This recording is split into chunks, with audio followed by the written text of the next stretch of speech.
첫 번째 이 이전 결정의 이 정근대성은 지금까지 쭉 들어보셨으면 아시겠습니다만 도대체 저런 결정이 우리나라 같은 소득 지금 4만 불을 우리가 지향하고 있고 이른바 공공정책의 어떤 민주성을 존중하는 이런 나라에서 도대체 가능한가라는 아주 근본적인 질문을 우리가 하지 않을 수 없습니다. 노무현 대통령이 그 수도 이전을 공약으로 당선이 됐다고 합니다만 사실은 그 취임 이후에 여러 법과 제도와 기구를 만들어서 국민적 합의를 다시 거치고 또 법적인 어떤 근거와 재정적인 어떤 그런 근거를 가지고 추진을 했던 것이었습니다. 그런 것을 견준다면 지금 청와대 용산 이전이 그게 공약이 아니었습니다만 어쨌든 공약이라 치더라도 지금 우리나라의 그 정상적인 어떤 그런 공정책의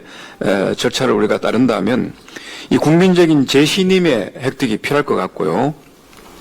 당연하게 사전에 혹은 사후에 이 타당성 검토, 특히 우리 떠났습니다만 앞서 발표에서 들어와서 아시겠습니다만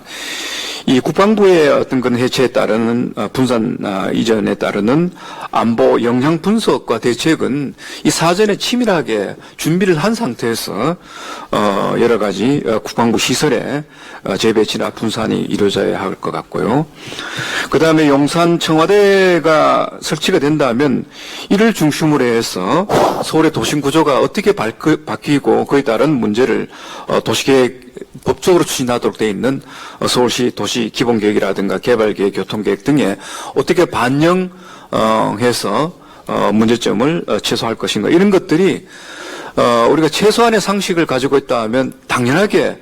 절차를 밟아서 가야 할 그런 공공정책의 전개 과정이라고 보고 있습니다.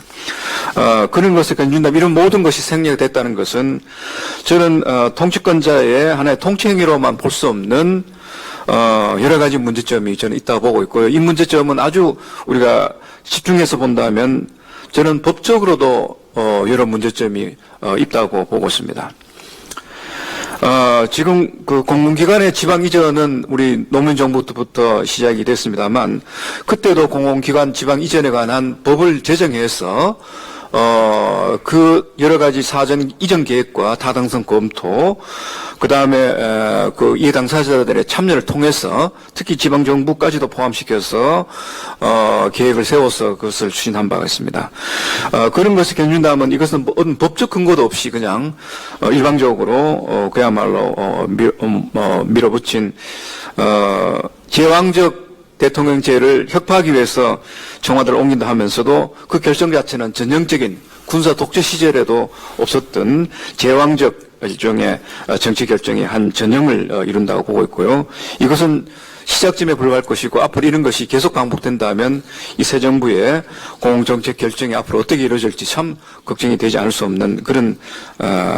상황이라고 보고 있습니다. 따라서는 이 법적 문제를